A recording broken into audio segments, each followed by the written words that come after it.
What if I told you that the cash in your wallet is becoming obsolete faster than you think? Not in some distant future, not in a decade, right now. While you're watching this video, central banks around the world are quietly dismantling the monetary system you've known your entire life. And what's replacing it isn't just another form of paper currency. It's something far more controlled, far more trackable, and far more dangerous to your financial freedom. The transition is already underway. Major economies are rolling out central bank digital currencies. Physical cash is being phased out under the guise of convenience and security.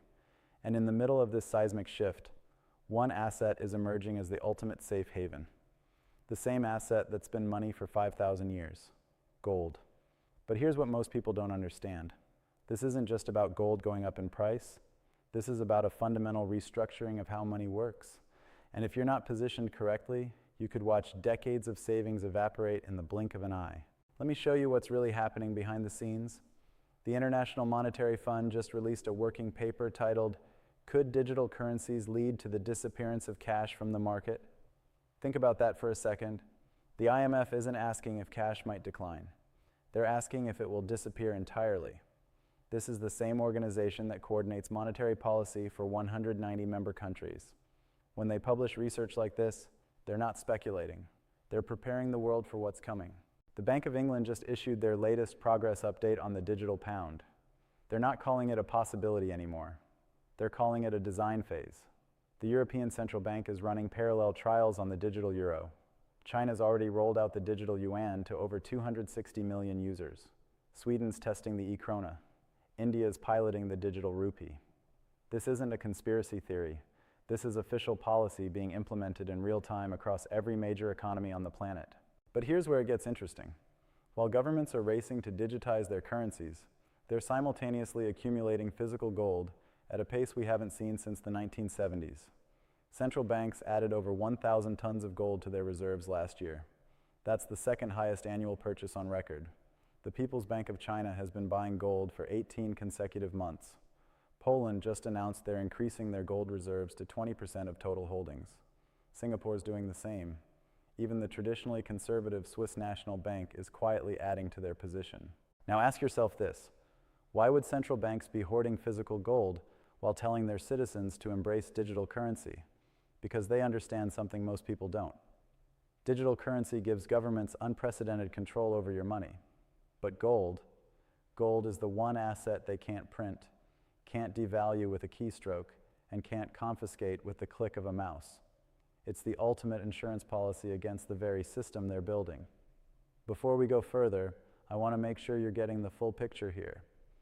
I've put together a free guide that breaks down the saving secrets thousands of American retirees are using right now to protect their hard-earned wealth from what's coming. It's in the description below. No cost, no obligation. Just real strategies that are working for real people. Grab it while you're thinking about it, then come right back. Because what I'm about to show you next is going to change how you think about money forever. Let's talk about what happens when cash dies. And I mean really dies.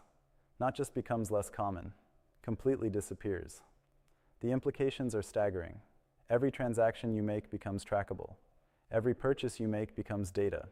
Every dollar you spend becomes subject to approval. Think I'm exaggerating? Look at what's already happening in countries testing these systems. In China, the digital yuan comes with programmable features. The government can set expiration dates on money. They can restrict where it's spent. They can freeze accounts instantly without due process. They can implement negative interest rates, forcing you to spend or watch your savings shrink. This isn't theoretical. This is live right now. And Western central banks are studying the Chinese model very carefully. The Bank for International Settlements, the central bank for central banks, published a report outlining the benefits of programmable money. They specifically mentioned the ability to enforce monetary policy directly on individual accounts. Translation? If they want to stimulate spending, they can make your money expire. If they want to discourage certain purchases, they can block them. If they decide your account looks suspicious, they can freeze it without warning. Now contrast that with gold. Gold doesn't have an expiration date. Gold can't be programmed. Gold doesn't require permission to spend. Gold doesn't leave a digital trail. Gold is the antithesis of everything central bank digital currencies represent. And that's exactly why it's surging right now. Gold has broken through multiple resistance levels that technical analysts said were impossible. It's holding gains that would normally trigger massive profit taking. The gold to silver ratio is signaling something big is brewing. But this isn't just technical momentum. This is institutional repositioning on a scale we've never seen before. Sovereign wealth funds are rotating out of bonds and into bullion. Family offices are allocating double-digit percentages to precious metals. Even retail investors who've never owned gold in their lives are suddenly asking their advisors about allocation strategies. Why? Because they're reading the same central bank reports you can access right now. They're seeing the same policy shifts. They're connecting the same dots. And they're realizing that the transition from cash to digital currency isn't just a technological upgrade. It's a fundamental transfer of power from individuals to institutions, from citizens to governments, from freedom to control. Let me give you a specific example of how this plays out. Imagine you're retired. You've got your savings in a bank account. The government announces a new digital currency. They give you 6 months to convert your old cash. Sounds reasonable, right? But here's the catch. When you convert, your money goes into a system where every transaction is monitored, where negative interest rates can be applied, where spending restrictions can be implemented, where your account can be frozen if an algorithm flags something suspicious. Now imagine you'd moved a portion of those savings into physical gold before the transition. That gold doesn't convert. It doesn't enter the digital system. It remains outside the control grid. It holds its value regardless of what happens to the digital currency. It gives you options when everyone else has none. That's not paranoia. That's prudent planning based on what's already happening in multiple countries right now. The World Gold Council just released data showing that central banks now hold over 36,000 tons of gold. That's roughly 20% of all the gold ever mined in human history. And they're not slowing down. They're accelerating. The question you need to ask is why? Why are the same institutions pushing digital currency also stockpiling the oldest form of money known to mankind? The answer is simple. They know what's coming. They know that when you create a purely digital monetary system, you need a backstop. You need something real, something tangible, something that can't be hacked, can't be deleted, can't be inflated away. Gold is that backstop. It always has been. It always will be. Look at what happened when Nixon closed the gold window back in 1971. The dollar was no longer backed by gold. It became a pure fiat currency. And what happened to gold over the next decade? It went from $35 an ounce to over $800 an ounce, a 2,200% increase. Why? Because when money loses its anchor to reality, people flee to what's real. We're seeing the same pattern now, but on steroids. Back then, the dollar just lost its gold backing. Now we're talking about cash itself disappearing. We're talking about money becoming purely digital, purely controllable, purely subject to the whims of central planners. The flight to gold isn't just going to be dramatic, it's going to be historic. And here's what most people miss. This transition is being sold as progress, as innovation, as making your life easier. No more fumbling for change, no more trips to the ATM, just tap your phone and go. Convenient, right? But convenience always comes with a cost. And in this case, the cost is your financial privacy and autonomy. Think about what you can do with cash right now. You can buy something without anyone knowing. You can save it without permission. You can give it to your kids without reporting it. You can spend it however you want without justification. All of that goes away with central bank digital currencies. Every transaction becomes a data point. Every purchase becomes part of your profile. Every financial decision becomes subject to scrutiny. Now I know some of you are thinking, I've got nothing to hide. Why should I care? But this isn't about hiding anything. This is about freedom. It's about the fundamental right to conduct your financial affairs without constant surveillance. It's about not having to justify every purchase to an algorithm. It's about maintaining some sphere of privacy in an increasingly monitored world. And here's the kicker. Once cash is gone, there's no going back. You can't undigitize a monetary system. You can't restore privacy once it's been eliminated. You can't reclaim autonomy once it's been surrendered. This is a one-way door. And once we walk through it, we're locked in. That's why gold matters more now than ever. because gold represents the exit. It's the asset you can hold outside the system. It's the wealth you can store without permission. It's the insurance policy against a future where your money isn't really yours anymore. Let me tell you about something that happened recently that should terrify anyone paying attention. A major bank in Europe froze customer accounts because their algorithm detected unusual activity. Turned out the unusual activity was people withdrawing their own money. Not large amounts, not suspicious amounts, just regular people accessing their own funds. But the algorithm flagged it, and the accounts got frozen. It took weeks to resolve.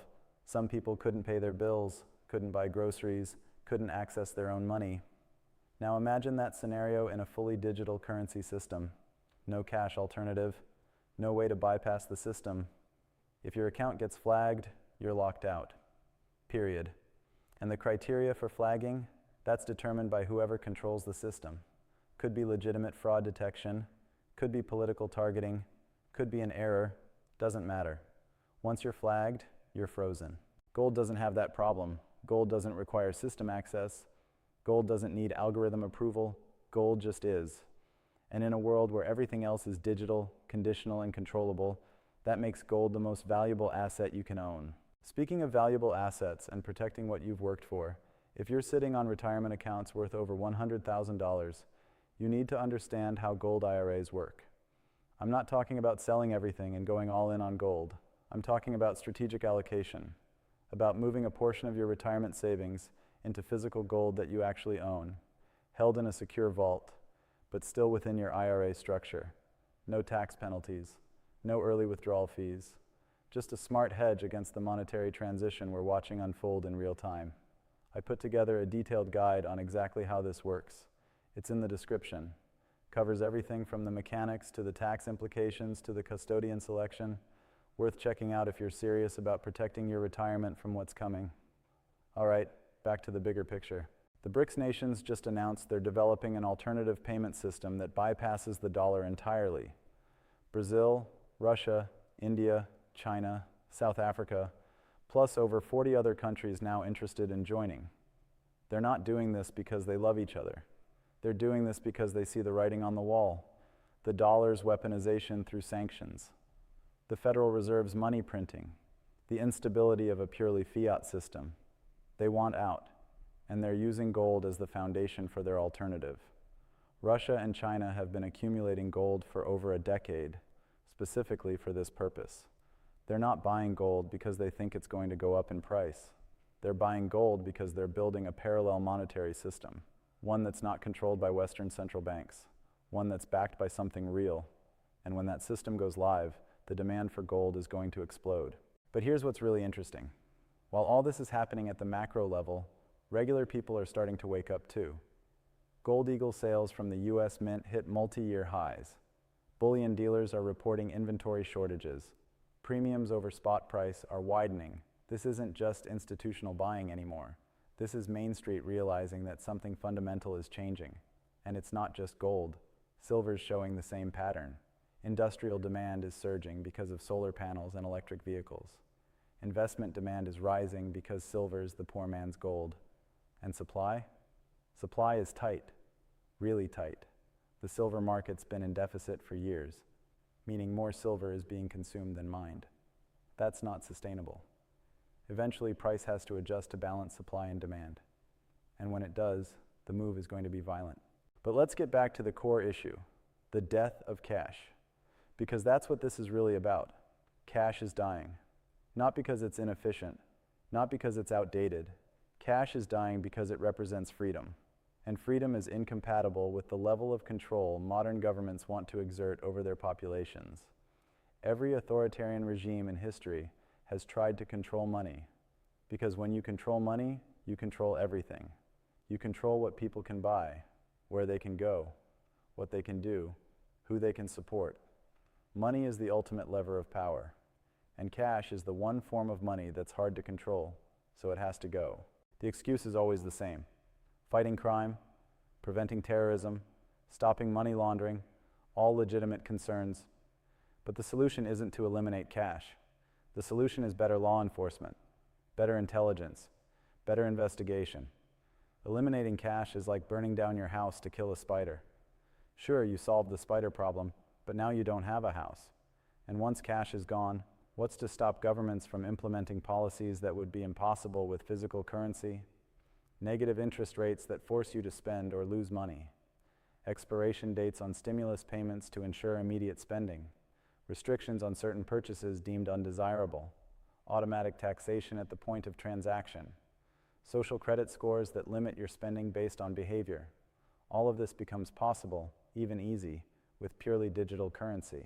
China's already doing it. Their social credit system is integrated with their digital payment platforms. Low score? Can't buy plane tickets. Can't get loans. Can't access certain services. Your money is still there, but you can't use it how you want. That's the future of digital currency. Not in some dystopian novel. Right now, in the world's second largest economy. And Western governments are watching. They're learning. They're adapting the model for their own populations. The European Central Bank's digital euro proposal includes provisions for programmable features. The Federal Reserve's digital dollar research mentions policy implementation tools. These are euphemisms. What they really mean is control. Gold is the antidote. Gold is the asset that exists outside this system. That can't be programmed, can't be controlled, can't be manipulated with the same ease as digital currency. That's why central banks are hoarding it. That's why smart money is accumulating it. That's why you should be paying attention to it. Let me paint you a picture of what the next few years might look like. Central bank digital currencies roll out across major economies. Cash is phased out gradually, then rapidly. People are incentivized to convert through tax breaks, stimulus payments, whatever works. Within a few years, physical currency is rare, then illegal, then gone. At first, everything seems fine. Digital payments are convenient, fast, easy. But then the controls start, small at first. Limits on certain transactions, reporting requirements, then bigger. Negative interest rates, spending restrictions, account freezes for vague reasons. And by the time people realize what they've lost, it's too late. There's no alternative, no escape hatch, no way out, except gold. Because gold never entered the system. Gold remained outside. Gold preserved wealth while digital currency was being devalued, controlled, and manipulated. The people who saw this coming and positioned accordingly, they're fine. They've got options. They've got freedom. Everyone else? They're stuck in a system they can't escape. This isn't fear-mongering. This is pattern recognition. This is looking at what's happening right now in multiple countries with official policy and extrapolating the logical conclusion. And the conclusion is clear. Cash is dying. Digital currency is rising. And gold is the lifeboat. The technical picture supports this narrative. Gold's breaking out of multi-year consolidation patterns. It's holding support levels that would normally break. It's showing strength even when traditional correlations suggest it should be weak. This is what accumulation looks like. This is what happens when smart money is positioning for a major move. Silver's even more interesting from a technical perspective. It's lagged gold for years. The gold to silver ratio got stretched to levels that historically precede massive silver rallies. We're talking about ratios that have only occurred a handful of times in the past century. And every single time, silver eventually caught up with explosive moves. We might be setting up for another one of those moves right now. But the technicals are just confirmation of the fundamentals. And the fundamentals are screaming: monetary system transition, central bank accumulation, geopolitical fragmentation, currency debasement, supply constraints, industrial demand, investment demand. Every single fundamental driver is pointing in the same direction: higher prices for precious metals. The question isn't whether gold and silver are going higher. The question is how much higher and how fast. And the answer to that depends on how quickly the cash-to-digital transition accelerates. The faster cash dies, the faster gold rises, because gold becomes the only alternative to a completely controlled monetary system. Think about the psychology of this for a second. Right now, most people aren't worried. They're using digital payments already. Venmo, PayPal, credit cards, whatever. Cash is already a small part of their lives. So the transition to central bank digital currency doesn't seem like a big deal. Just another app, another convenience. But once it's the only option, once cash is gone, the psychology shifts. People start to realize what they've lost. They start to feel the control, they start to want an alternative. And the only alternative that's proven itself over 5,000 years is gold. That's when the real buying begins. That's when prices go parabolic. We saw this pattern in Weimar Germany. We saw it in Zimbabwe. We saw it in Venezuela. When people lose faith in their currency, they flee to gold. Every single time, without exception. The only difference now is that we're not talking about one country's currency collapsing. We're talking about the entire global monetary system transitioning to a new paradigm. The flight to gold isn't going to be isolated. It's going to be worldwide. And here's the thing about gold. There's not that much of it. All the gold ever mined in human history would fit in a cube about 67 feet on each side. That's it. That's all the gold in the world. And most of it's already owned. By central banks, by institutions, by people who aren't selling. The amount available for new buyers is tiny compared to the potential demand. What happens when millions of people simultaneously decide they want to own gold? When pension funds start allocating? When sovereign wealth funds increase their positions? When retail investors pile in? Supply and demand is the most basic economic principle. And in gold's case, supply is fixed while demand is about to explode. Silver is even more constrained. Most silver is produced as a byproduct of other mining operations. You can't just ramp up silver production quickly. It takes years to develop new mines. Meanwhile, industrial demand is growing because of green energy. Solar panels use silver. Electric vehicles use silver. 5G infrastructure uses silver. This isn't investment demand. This is consumption. Silver that gets used in industrial applications doesn't come back to the market. So you've got growing industrial consumption, growing investment demand, and relatively fixed supply. That's a recipe for a supply squeeze. And when supply squeezes happen in commodities, prices don't just rise, they spike. We're talking about moves that happen in weeks, not years. Moves that catch everyone off guard. Moves that create generational wealth for people positioned correctly.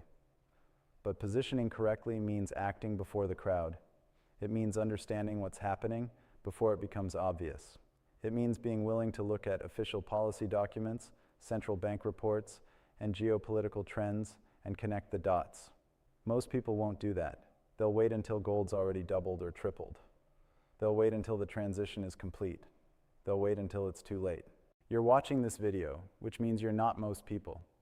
You're someone who's willing to look ahead, someone who's willing to question the narrative, someone who's willing to protect their wealth before the crisis, not during it.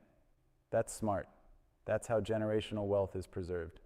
The transition from cash to digital currency is inevitable at this point. Too many governments are committed. Too much infrastructure is being built. Too much political capital has been invested. It's happening. The only question is how you respond. Do you passively accept it and hope for the best? Or do you actively protect yourself with assets that exist outside the system? Gold and silver aren't just investments. They're insurance. They're the financial equivalent of a fire extinguisher. You hope you never need it. But if you do need it and you don't have it, you're in serious trouble. And unlike a fire extinguisher, gold and silver have the added benefit of potentially appreciating significantly while you hold them. Look at what's happened over the past few years. Gold's up substantially from its lows. Silver's shown even more volatility with bigger percentage moves. And we're still in the early stages of this transition. We're still in the phase where most people aren't paying attention. Imagine what happens when they do start paying attention, when the transition accelerates, when the controls become obvious, when people realize what they've lost. That's when the real move happens. That's when gold doesn't just go up, it explodes. And the people who positioned early, they're the ones who benefit. Not the people who waited until it was obvious. Not the people who bought at the top. The people who saw it coming and acted. I want to leave you with this thought. Throughout history, every single fiat currency has eventually failed. Every single one. The average lifespan of a fiat currency is around 27 years. The dollar's been off the gold standard for over 50 years.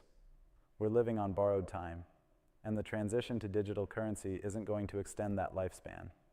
If anything, it's going to accelerate the end, because digital currency makes it easier to print money, easier to implement bad policy, easier to kick the can down the road, and every time you kick the can, you make the eventual reckoning worse. We're setting up for a reckoning that's going to make previous currency crises look like minor corrections. Gold is how you survive that reckoning. Gold is how you preserve wealth across monetary system transitions. Gold is how you maintain purchasing power when currencies collapse. It's not a get-rich-quick scheme. It's a preserve-what-you-have strategy. And in the environment we're heading into, preserving what you have is going to be more important than trying to get rich. The cash in your wallet is dying. The monetary system you've known your entire life is being dismantled, and a new system is being built in its place. A system with unprecedented control, unprecedented surveillance, unprecedented power over your financial life. You can't stop it, but you can protect yourself from it. And that protection starts with understanding what's happening and positioning accordingly. If you've made it this far, you're clearly serious about protecting your wealth. So here's what I want you to do. Check out that free guide in the description. It's got everything you need to understand how to position yourself for what's coming. And if you're an American retiree with at least $100,000 in retirement accounts, mention that you watched this video all the way through. You'll get access to an exclusive one-on-one educational web conference. No obligation, no pressure, just real information from people who understand what's happening and can help you navigate it. This offer is only for people serious enough to watch until the end. That's you. Take advantage of it. The transition is happening. Cash is dying. Gold is rising. The question is whether you'll be positioned correctly when the dust settles. Make the smart choice. Protect what you've worked your entire life to build. Because once this transition is complete, there's no going back.